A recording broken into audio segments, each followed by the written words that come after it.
Hallo zusammen, ich bin Marie und Ich bin David und das hinter uns ist unser Urlaubsmobil, unser Caddy. Mit dem waren wir jetzt 2 Wochen unterwegs. wir wollen euch heute so eine Roomtour geben. Es ist natürlich nicht fertig geworden vom Urlaub, aber ich weiß auch nicht, ob der irgendwann mal fertig wird, ganz ehrlich. Aber die 2 Wochen hat er auf jeden Fall schon mal relativ gut durchgehalten. Und schaut doch einfach mal selbst, wie weit wir gekommen sind. Wir räumen jetzt erstmal hier noch ab, wir haben gerade lecker zu Abend gegessen und dann geht's gleich los. So, wir haben jetzt mal ein bisschen aufgeräumt und dann geht's auch schon los, würde ich sagen, oder? So, dann fangen wir doch mal an mit unseren beiden Schubladen hier hinten. Ne? Die Türen sind ja schon offen. Dann haben wir hier 2 Schubladen und oben drauf das Bett. In der linken Schublade hier unten, die man ganz schubladentypisch ausziehen kann, haben wir unsere Kühlbox. Das ist die einzige Kühlbox, die wir gefunden haben, die in unsere Schublade reinpasst, weil wir unsere Schubladen nicht nach der Kühlbox geplant haben, sondern anders. Und deshalb war das so unsere einzige Wahl. Ist aber eigentlich ganz okay, die Kühlbox hat 15 Liter, ist ungefähr so groß. Reicht eigentlich, also hat uns den Urlaub jetzt ganz gut gereicht. Die ist angeschlossen mit dem Kabel hier hinten, das geht hinten in die Schublade rein. Ja genau, das geht ganz hinten rein. Hinten ist noch eine 12 Volt Steckdose, wo die drinne steckt. Und genau, hier hinten sind noch unsere Essensvorräte. Und das war auch die erste Schublade. Ah ja, was es vielleicht noch zu sagen gibt, damit das Ganze während der Fahrt nicht rausflutscht, haben wir hier, wo ich jetzt natürlich vorführeffektmäßig nicht drankomme, haben wir hier noch eine Verriegelung, also einfach nur so einen kleinen Einschnapperhaken, aber der reicht völlig, damit die hier nicht rausgeht. Dann kommen wir jetzt zu unserer anderen Schublade, der rechten hier. Die flutscht schon mal fast optimal, also im wie heißt es? Küchenschubladenvideo erfahrt ihr da noch ein bisschen mehr dazu. Aber jetzt habe ich schon verraten, das ist die Küchenschublade. Hier klappen wir noch ein bisschen Arbeitsfläche mit aus. Dann haben wir hier einen Spiritusbrenner für die Wohnmobilzulassung. Hier hinten schön Gewürze und sowas, alles wo man schnell drankommen muss. Und hier haben wir Besteck, Tassen und Gläser, eine Pfanne, Brettchen, da müssen wir auch ziemlich oft dran. Achso, und unseren Abwassertank, 1 Liter zurzeit. Dann ist hier unser Wasserhahn. Dann ist hier unser Wasserhahn. Da muss man nur diesen schönen 3D gedruckten Schnipsel abziehen, wo drin ich absolute Held bin. Oh, es hat geklappt. Den machen wir dran, damit es nicht irgendwie ein Malheur passiert und alles wird nass in der Holzkonstruktion. Das wäre ziemlich blöd. Also funktioniert, wie man es kennt. Und das ist auch einfach, das müssen wir nicht so oft aufmachen zum Glück. Hier haben wir noch Ersatz Spiritus zum Auffüllen vom Wassertank, einen kleinen Trichter und einen Spülbecken. Und hier, edel, I know, haben wir Töpfe, Vorräte. Eigentlich hatten wir beides für Töpfe und Geschirr geplant. Vollkommen übertrieben. Auch weil die so tief sind, das brauchen wir überhaupt nicht. Aber hier ist Kaffee drin und Vorräte. Ja, und das hat eigentlich ziemlich gut gepasst für die 3 Wochen. Wir hatten echt fast für die 3 Wochen komplett eingekauft. Auch komplett übertrieben.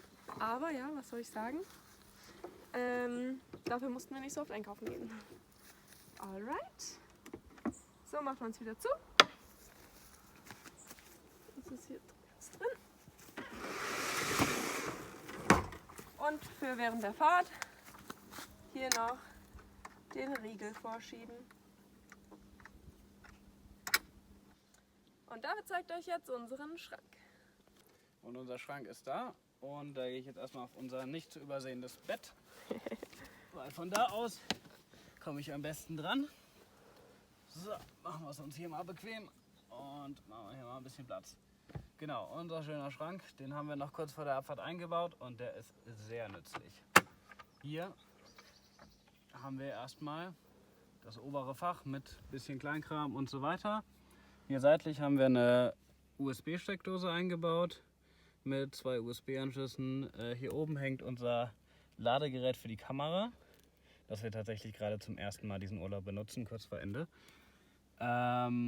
Hier sieht man das, genau, hier ist unsere Elektrik, unser Sicherungskasten. Auf der Rückseite sind die Stecker, die Schalter, das zeigen wir gleich nochmal. Und da haben wir noch ein bisschen Kleinkram drin, wie Spiele und Mülltüten und so. Dann haben wir hier unten, ja, unseren nicht so ganz aufgeräumten Schrank, aber das macht nichts. Genau, auch nochmal mit Klamotten. Und den Boden kann man auch nochmal rausnehmen, das könnt ihr dann im Schrankvideo sehen. Darunter ist dann nochmal so ein bisschen Kleinkram, den man eigentlich fast nie braucht. Gehen einfach hier mit unseren tollen Druckknöpfen wieder zumachen. Genau, und dann darf die Marie einmal rumlaufen und von der anderen Seite filmen. So, genau, und hier Liegt sie bequem auf dem Bett? liegt sie auf jeden Fall sehr bequem auf dem Bett. Hier haben wir unsere Schalter. Hier zum Beispiel der Lichtschalter. Das war jetzt natürlich das Licht hinter der Kamera. Hier der Schalter für das Licht vorne, beziehungsweise in dem Fall hinten. Genau, dann haben wir hier noch Schalter für die Kühlbox und für die ganzen einzelnen Steckdosen und so. Genau, das ist eigentlich unser Schrank. Okay, dann unsere Seitschublade. Die ist 1,30 Meter Schwerlastauszüge. Hinten, das sind übrigens 2x1 Meter Schwerlastauszüge. Die haben wir so gebaut, dass diese schönen Eurokisten da reinpassen. Und auch von der Höhe her passen die hier perfekt rein. Und hier vorne ist dann noch ein bisschen mehr Platz für. Okay. Ja, eine Anmerkung noch zu der Schublade. Es passen ganz zufällig perfekt Bierkästen rein. Genau, perfekte Bierkistengröße, das ist natürlich auch sehr wichtig. Okay, wo machen wir weiter? Hier vorne unter dem Sitz, man kommt auch ohne den Sitz zu verschieben, einigermaßen dran. Aber da in diesem Fußbereich alle möglichen Schuhe und den Werkzeugkasten. Der Werkzeugkasten, den haben wir so oft gebraucht, der ist da fast ein bisschen fehl am Platz hier. Aber ansonsten ist das auch noch ein mega wichtiger Platz einfach, dass man Platz für die Schuhe hat. Und hier hinten, hinter hinterm Fahrersitz, da hinterm Fahrersitz ist noch die Solarzelle, die richtig Power hier in den Van bringt, in unser Mini-Auto. Ja. Also nicht. Das war Ironie. Und das ganze Elektrikgedöns haben wir auch ein extra Video dazu mit Zweitbatterie und allem drum und dran. Aber komm doch mal rein hier. Ja, machen wir vielleicht den Sitz vor, oder? Oder den Sitz vor, gute Idee.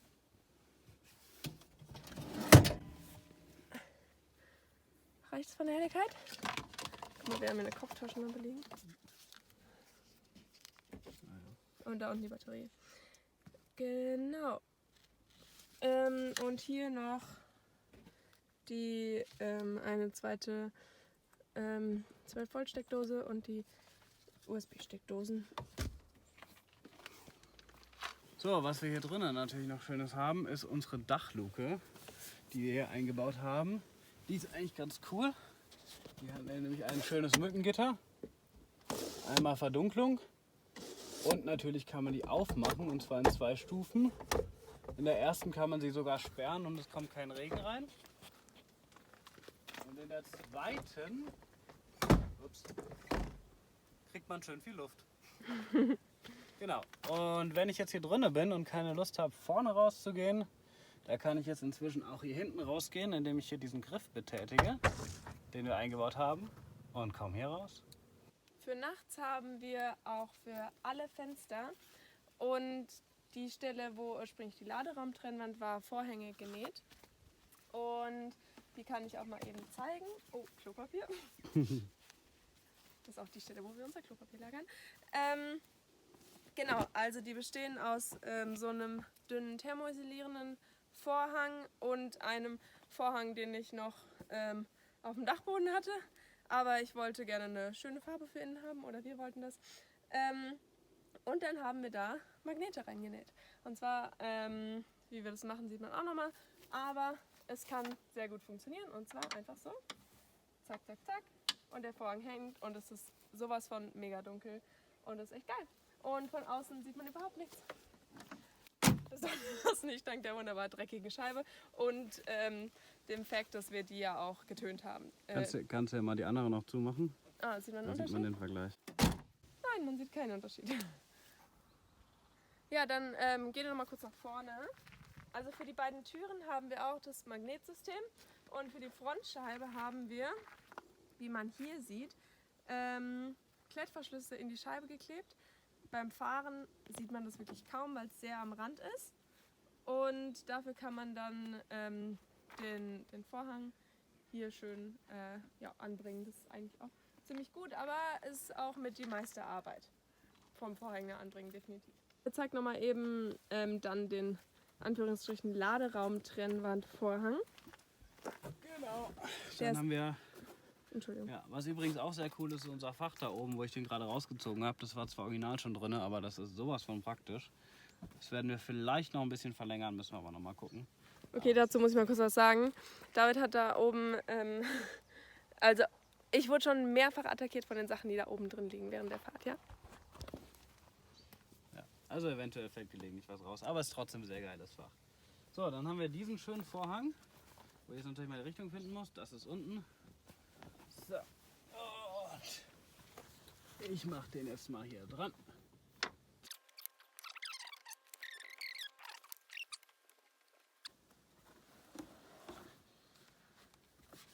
So, jetzt ist unser Vorhang hier drin. Und von innen, ja, ist eine blaue Wand. Und von vorne sieht es echt tatsächlich, finde ich, noch ein bisschen aus, als wäre es einfach ein Transporter mit einer Laderaumtrennwand. Ja, auch ziemlich blickdicht.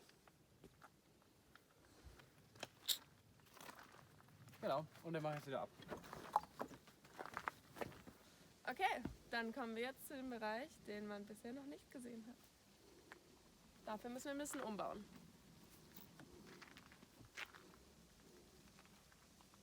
Soll ich das jetzt umbauen? Ja. Also, ich baue das jetzt erstmal hier um. Das ist momentan noch ein bisschen aufwendig, aber mal gucken. So. Und außerdem ist der Sitzbereich übrigens noch nicht fertig.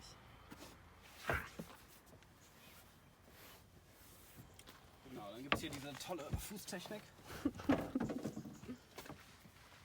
Fertig! Und die Marie zeigt euch jetzt nochmal, wie man an den Sitzbereich endgültig rankommt und wie der dann aussieht. Ja, hallo.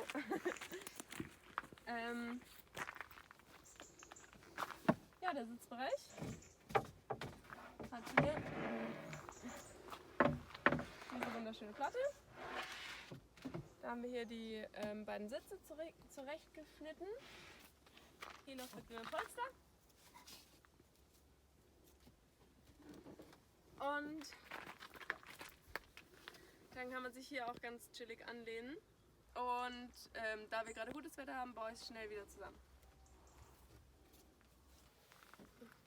Ach so. Ich habe noch eine Sache, die ich zeigen könnte.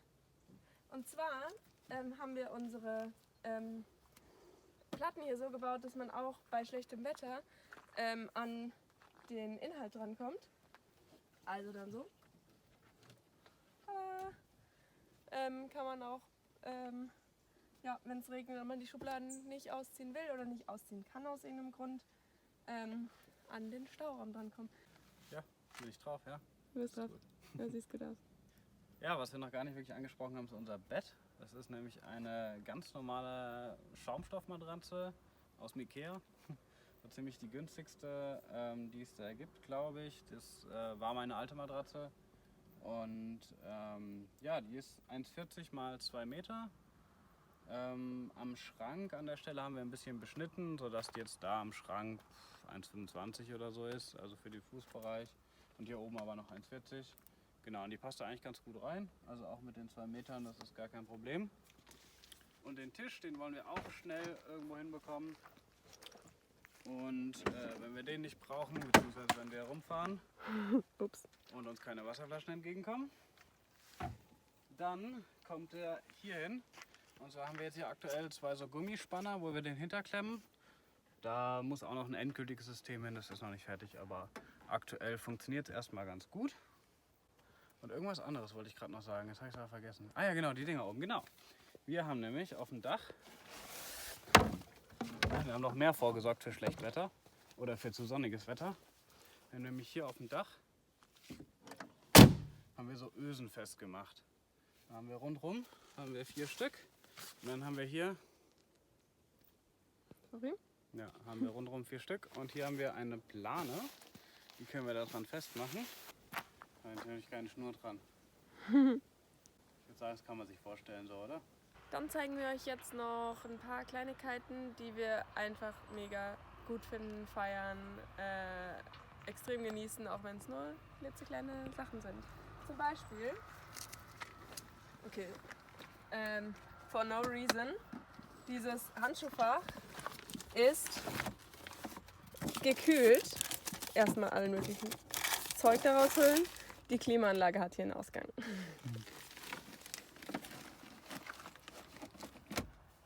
Lohnt sich nicht, wenn man nur Blätter da drin hat, aber für den Schokoriegel, der da drin ist, ist es gut. So, außerdem zum Fahren super angenehm haben wir einen Tempomat. Der ist hier beim Caddy links an dem Hebel. Den haben wir auch noch nachgerüstet. Ist auf jeden Fall gerade in Frankreich mit langen Geschwindigkeitsbegrenzungsstrecken sehr angenehm zu haben. Okay, next. Meine Schmuckschatulle, die habe ich mir vom Urlaub gekauft, nur damit ich meinen Schmuck, meine Ohrringe abends noch irgendwo hin tun kann. Und dann habe ich mir überlegt, wo packe ich die am besten hin und habe dabei festgestellt, dass die aus Metall ist und daher magnetisch ist und daher ich sie überall an die Karosserie dran packen kann, wo ich möchte. Weil wir sie halt bisher noch nicht verkleidet haben, machen wir uns das eben jetzt zunutze. Zum Beispiel so. So, was wir außerdem noch haben, ist hier bei so einem Kocher, würde ich sagen, doch nicht unpraktisch zu haben, ein Feuerlöschspray. Funktioniert im Prinzip genauso wie ein Feuerlöscher und steckt hier neben der Küche, falls es doch mal nicht so gut ausgeht, damit wir schnell ausmachen können. Dann haben wir zum Beispiel hier auch noch die LED-Bar. Da haben wir Magnete dran geklebt und zack, können wir überall dort Licht haben, wo wir es gerade wollen. Ob wir irgendwie für unsere Küche das wollen, ob wir neben dem Auto sitzen und dort abends Licht haben wollen.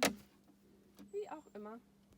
Dann haben wir noch angefangen, uns ein Mückengitter zurechtzuschneiden.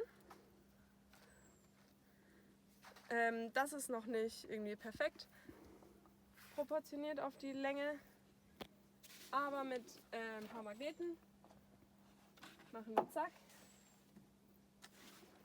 und zack und können abends schon mal kochen, ohne dass uns hier alle Viecher reinfliegen. Auch mega nice. Gestern Abend wurden wir attackiert von so Stinkekäfern. So, das war unser Caddy. Ich hoffe, es hat euch gefallen. Langsam wird es dunkel hier. Das heißt, wir müssen jetzt mal zum Ende kommen. Wir haben zu fast jedem einzelnen Schritt auch ein Video zusammengebastelt und es werden da auch noch ein paar Sachen kommen. Also wir sind noch lange nicht fertig mit dem Ausbau. Falls euch das interessiert, guckt euch die Videos an, wie gesagt.